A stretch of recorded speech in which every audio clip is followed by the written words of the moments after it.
Wow, change your mind, create new results. I would say this is not false representation at all, actually.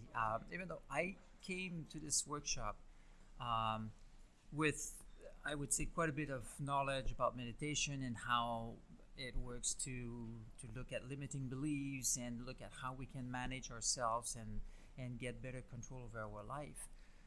Yet, I really thoroughly enjoyed actually coming here and having kind of a behind the scene look at what is really happening at the neurological level, at the physiological level, what's happening when we think this way, when we think that way, and how this thought process actually impacts us physically, right? And seeing the biology of it has just been great, and it's been a great group to learn with.